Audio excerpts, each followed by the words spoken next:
Welcome back to The Explainer. Today we're jumping right into some fascinating source material titled Lesson 21, Stack Attack. And honestly, it is the perfect title for what we're about to do, which is a deep dive into the completely invisible, lightning-fast mechanics of network communication.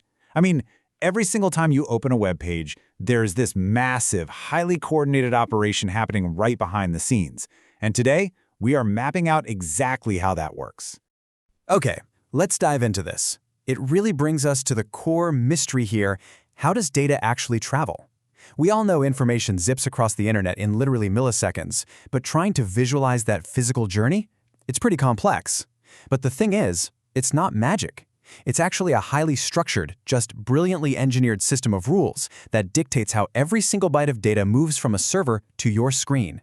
Now, to really grasp this system, we have to look at its foundational framework, which is known as the OSI 7-layer model.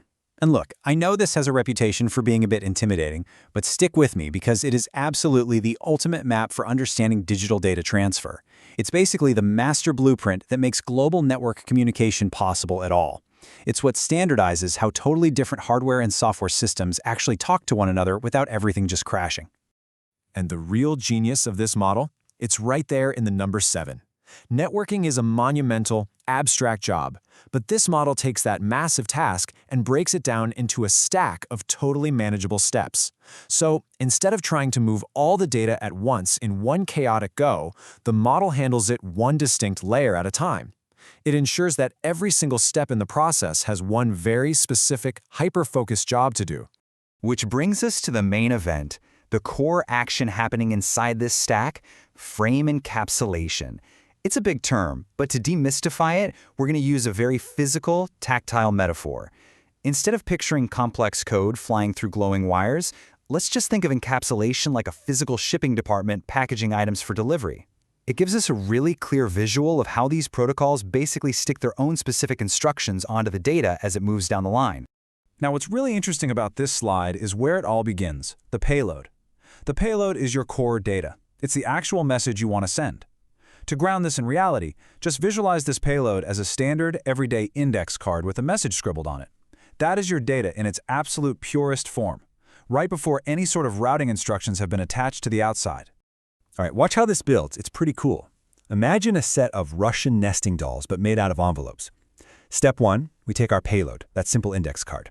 Step 2, we physically wrap that card by sliding it into our first outer envelope. That one is our TCP header. Step 3, we take that sealed TCP envelope and slide it into a slightly larger outer envelope, which is the IP header.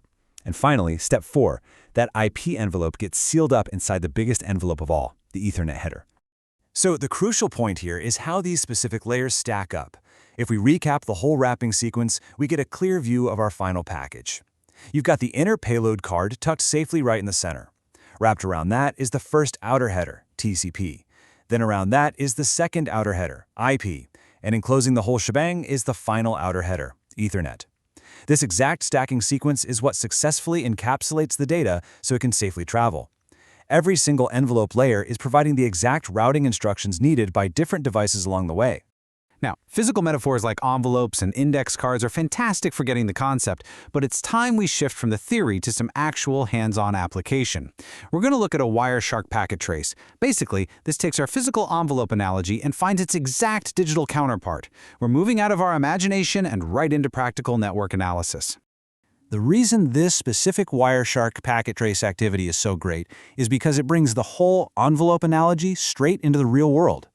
By running a trace, we aren't just talking about abstract layers in a textbook anymore. We can literally trace the packets as they move across the network. We can observe those exact outer envelope headers, the TCP, the IP, and the Ethernet layers in live action. It totally proves that encapsulation isn't just some theory, it is a real process that you can actually capture and read on your very own computer. And honestly, looking at that trace just highlights the mind-boggling scale of network communication. I mean, think about it. How many of these digital envelopes do you think are being processed just to stream this explainer right now? Millions of tiny digital index cards are being wrapped in TCP, IP, and Ethernet envelopes, fired across the globe and unwrapped by your device at this very second. So the next time you click a link and a page loads instantly, you've got to ask yourself, Just how fast is your device unsealing all of those invisible envelopes?